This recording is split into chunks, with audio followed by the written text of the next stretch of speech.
அல்லேலூயா, அல்லேலூயா, அல்லேலூயா. இந்த மாலை நேரத்தில் புதிய எருசலேம் ஜெப வீடு சத்தியமங்கலம் இங்கிருந்து இந்த ஊழியம் செய்கிற கர்த்தருடைய ஊழியம் செய்கிற ஊழியக்காரனாகிய நான் இன்னைக்கு தேசத்துக்காக, உங்களுக்காக, உலகத்துக்காக, எல்லா பட்டி தொட்டி இருக்கிறவங்களுக்கு எல்லாருக்கும் வேண்டி ஆண்டவராக இயேசு கிறிஸ்துக்கிட்ட நான் வேண்டி ஜெபிக்கிறேன். உலகத்தில் ஒரு ஆளும் கூட இயேசுனாரே தெரியாமல் இருக்கக்கூடாது. நல்ல ஆண்டவரே சோத்திரம். இயேசு சுவாமி இந்த மாலை நேரத்தில் ஜெபிக்கும் போது ஜெபங்களை கேட்கிற தேவன், ஜெயித்த கொடுக்கிற தேவன். இதை கேட்கிறவர்கள் ஒவ்வொருவரையும் ஆண்டவரை குடும்ப குடும்பமாக, பேர் பேராக, தனித்தனியாக நீர் ஆசீர்வதிக்கும்படியாக ஜெபிக்கிறேன்ப்பா. துதியும் கனமும் மகிமையும் தேவனுக்கே செலுத்துகிறோம் சுவாமி. தொடக்கம் முதல் முடிவு பரியந்தம் பரிசுத்த ஆவியானவரே இந்த வார்த்தைகள் வசனங்களை கொண்டு நடத்தும்படியாக ஜெபிக்கிறேன். முடிவு பரியந்தம் எங்களோடு இருக்க முடியாது. கல்மியபுரம் ரட்சகருமாய் இயேசு கிறிஸ்து நாமத்தில் ஜெபிக்கிறோம் ஜீவனுள்ள நல்ல பிதாவே, ஆமென். அல்லேலூயா, அல்லேலூயா. கர்த்தருடைய பிள்ளைகளே, நீங்க எல்லோரும் கர்த்தருடைய நாமத்திலே, கர்த்தருடைய ஆசீர்வாதத்திலே நீங்க நலமாக இருப்பீங்க நான் நம்புறேன்.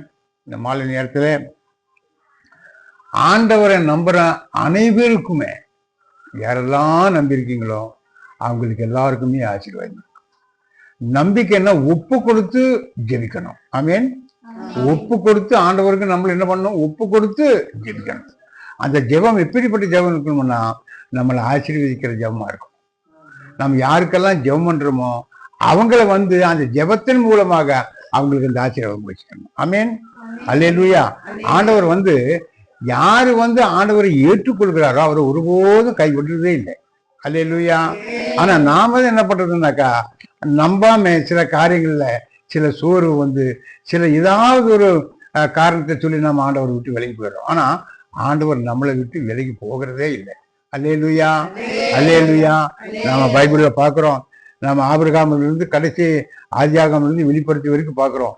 யாரெல்லாம் இயேசு சாமியை நம்பினாங்களோ அவங்க பரிபூர்ணமான ஆசீர்வாதங்களை பெற்றிருக்காங்க. யாரெல்லாம் நம்பாம போறாங்களோ அவங்க வாழ்க்கை ரொம்ப மோசமா இருக்குது. இப்போ ஆபிரகாமுடைய வாழ்க்கையை நம்ம பார்க்கும்போது எப்படி ஆச்சுன்னா, ஆரம்பத்தில் சொன்ன உடனே ஆபிரகாம் வான்னு சொன்ன வந்தாச்சு.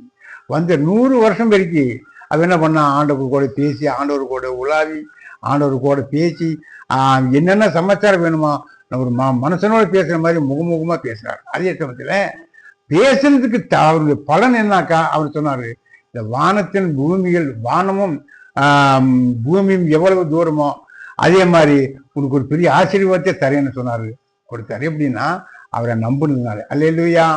மனுஷனுக்கு பாடுகள் வரும், கஷ்டங்கள் வரும், துன்பங்கள் வரும், சோதனைகள் வரும், வேதனைகள் வரும். அது எல்லாத்திலையும் நமக்கு யார் ஒத்தாட்சி செய்வார்னாக்கா ஆண்டவராக இயேசு கிறிஸ்து தான் நமக்கு உதவிகளும் ஒத்தாட்சிகளும் ஆசீர்வதிப்பார். ஆமீன். அவரெல்லாம் இந்த பூலோகத்தில் வேற எந்த சாமினாலும் எந்த கடவுள்னாலையும் நம்ம காப்பாற்ற முடியவே முடியாது. அல்லேலூயா. நாம செஞ்ச பாவத்துக்கு பூரா அவரு பரிகாரியா இருந்து நம்முடைய அக்கிரமத்துக்காக அவரு சிலுவை அடிக்கப்பட்டாரு. நம்ம செஞ்ச பாவ தோஷங்களுக்கு எல்லாமே அவரு முள்முடியா சூடப்பட்டாரு. காரணம் எப்படின்னா, அவர் பாவம் செய்யாதவங்களை நாம் என்ன பண்ணிடுறோம்? நம்முடைய பாவத்துல அவங்கள ஆண்டவரை நம்ம சிலுவையில நம்ம அடிச்சிட்டோம். ஆனா அதுக்கெல்லாமே பிராயச்சித்தமா நம்ம என்ன பண்ணோம்னா, அவர் நம்ப வேண்டியதுதான் காரியம். இயேசு சுவாமி உண்மையான தெய்வம். அவரை நம்பினவங்க யாருமே கைவிடுறதில்லை. யாரும் கைவிடுறதில்லை. இயேசு சாமி யாரையெல்லாம் நம்புறாரோ இயேசு சாமிய அவங்கள இயேசு சாமி கைவிடுறதில்லை. அல்லேலூயா, அல்லேலூயா.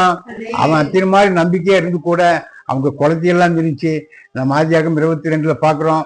ஒரு குழந்தை ஆண்டவரை கொடுத்தாரு. மறுபடியும் அவனை சோதிக்கிறதுக்கு வேண்டி என்ன பண்றான்? அந்த குழந்தைய கொண்டு போய் மியூரியா மலையில விட்டு சொல்லி சொல்றாரு. அதே மாதிரி என்ன பண்றான்? அவன் குழந்தைன்னு சொல்லி பார்க்காதபடிக்கு ஆண்டுடைய வார்த்தைக்கு கீழ்பட்டு அங்க போய் என்ன பண்றான்னா, அங்க வெட்டுறதுக்கு போகும்போது நம்ம பாக்குறோம். 22ஆம் அதிகாரம் 11-12 நம்ம படிக்கிறோம். அப்பொழுது கர்த்தருடைய தூதனானவர் வானத்திலிருந்து ஆபிரகாமே ஆபிரகாமே என்று கூப்பிட்டார். அவன் இதோ அடியேன் என்றான். அப்பொழுது அவர், பிள்ளையாண்டான் மேல் உன் கையை போடாதே, அவனுக்கு ஒன்றும் செய்யாதே. நீ அவனை உன் புத்திரன் என்றும் உன் ஏகசுதன் என்றும் பாராமல் எனக்காக ஒப்பு கொடுத்தபடியினால் நீ தேவனுக்கு பயப்படுகிறவன் என்று இப்பொழுது அறிந்திருக்கிறேன் என்றார். ஆமென். அல்லேலூயா. அப்ப பாருங்க, அவன் அவனுடைய மகன்னு கூட பார்க்காதபடிக்கு, அது மாம்சத்தில் பிறந்த மகன் அல்ல, ஆண்டவர் பரிசுத்த ஆவியில பிறந்தது. அல்லேலூயா.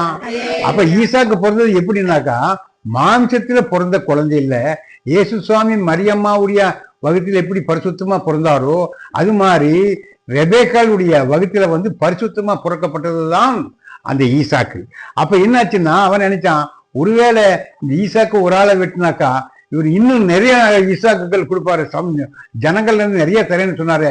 அப்படி இவனுடைய நினைப்புல என்ன ஆயிடுச்சுனாக்கா, ஆண்டவருக்கு பயந்து அவன் வெட்டும்போது அவர் சொன்னாரு, நீ உண்மையிலே ஆண்டவருக்கு அப்படியே வெட்டுறதுக்கு ஆண்டவர் சம்மதிக்க மாட்டார்.